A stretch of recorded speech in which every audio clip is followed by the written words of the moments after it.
I'd like to challenge everyone to get comfortable with being uncomfortable. Now, it sounds like a strange thing to say because basically our whole lives are geared around making us comfortable, right? Our houses are designed to make us comfortable with heating and air conditioning and all the modern amenities that we have. Our cars, our cell phones in our pockets, all those things are just designed to make our lives comfortable. So why on earth would I make the suggestion that you should get comfortable with being uncomfortable? Because if you think about it, all of the things that you've ever done in your life that were hard or difficult or uncomfortable tended to make you a better person in the end, made you better at whatever that thing it was that you were trying to do, right? I recently taught one of my kids how to tie their shoes. And when they first started, it was hard. It was difficult. It was something they were unfamiliar with, and it was uncomfortable. That they had to sit there and figure out how to make those bunny ears and cross the laces and everything. And it was hard. It was difficult. But they kept at it, and they kept going. And now they can tie their shoes no problem. Right? So it's one of those things that even the simplest of skills, like tying your own shoes, is something that at one point was really hard and difficult to you. And I'm sure we all went through that at some point. But the more you stick with it, the more you push through that uncomfortable feeling of doing that, the better you get. And then that thing, like tying your shoes, just becomes second nature. Right? So how do you become comfortable with being uncomfortable? The first step is pretty hard, but it's the easiest thing that you could do. It's just starting or just showing up, whatever the thing is that you're doing. Right? It's just getting started. It's hard, but it's also the easiest thing to just do. You just have to commit to it. You have to tell yourself in the back of your head, like, this is something I'm going to do. And then you just do it. Right? And starting sucks, right? Starting a diet or an exercise or even, if you are going on a first date with somebody or meeting someone for the first time, like that nervous feeling that you get in the pit of your stomach, it sucks. It's uncomfortable. But we all do those things because we know something good is probably going to come out at the end of it, or at least has that potential to come at the end of it. The next step that you need to focus on is sticking with it. Whatever the thing is that you're trying to do, stick with it.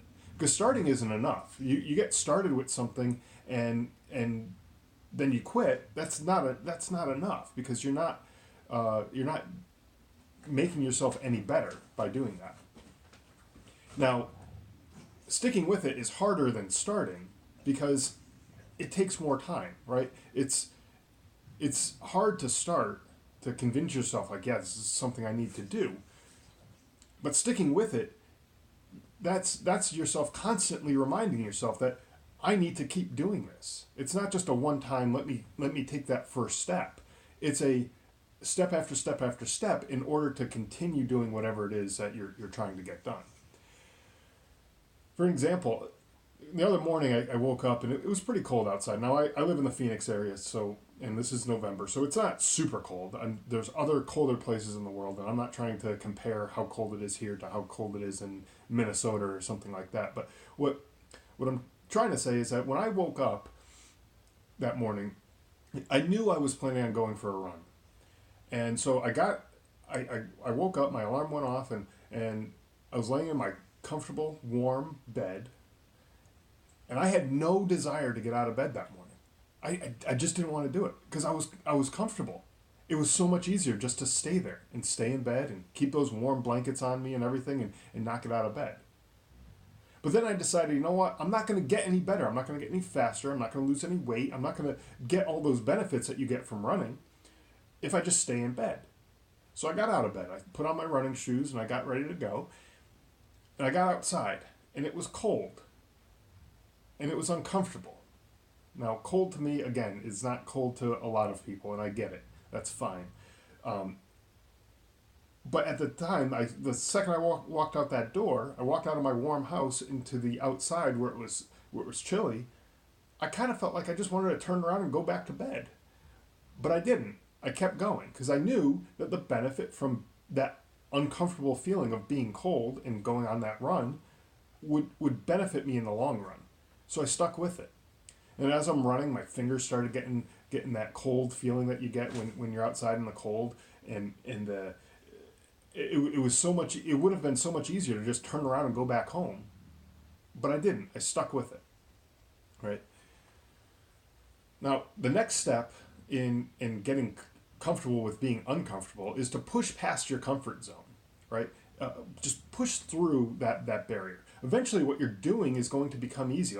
Like I mentioned with exercising. When we talk about exercising, you start lifting weights, and your muscles are sore, and everything hurts, and you can barely move your arms after you do that first exercise or whatever, and it sucks. It's uncomfortable. It's that sore feeling, right? But eventually you're able to lift heavier weights, and eventually your muscles recover a lot faster. But that's because you stuck with it.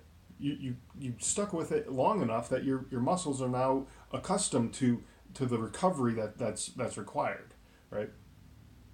But you're also able to push past that comfort zone. So if you start off with a 10-pound weight, and then you can push yourself to a 20-pound weight, and then to maybe a 30-pound weight, and so you're pushing yourself and constantly pushing yourself past that comfort zone. And when all is said and done, you're going to look back and realize that wasn't all that bad. You'll be able to look back once when you're stronger at lifting those weights. You'll be able to look back at that 10-pound weight that you started with, and you'll be able to do that no problem. And you won't even break a sweat doing it. And you'll be wondering, what was all the fuss about? Why was I even considering quitting this? This was so easy. And now I could do so much more, right? During the moment, you're going to feel like it's just way too much to handle. Whatever the thing is. I'm using weightlifting as an example, but it could be anything. You might feel like it's too much to handle, too overwhelming. Maybe there's too much stress involved. Maybe there's too much sweat that's going into it, whether it's exercising or whatever. But embrace that moment that you're like, it just feels like it's too much, it's too hard, right? In a previous video, I talked about the concept of embrace the suck. Go watch that video. If you're subscribed to the YouTube channel, go back and watch that video. The suck is what will make you stronger in whatever you're doing. It will help you push past that comfort zone that we're talking about. And eventually you're going to see improvements, right? You're going to be able to go from that 10 to the 20 to the 30-pound weights and even further if you keep pushing yourself. You're going to see yourself getting stronger or faster, or doing better at whatever the thing is that you're working on. And you can build your confidence by going back, like I said, by going back and lifting that 10-pound weight. You can build your confidence in seeing how that thing that previously was super uncomfortable to you is really easy.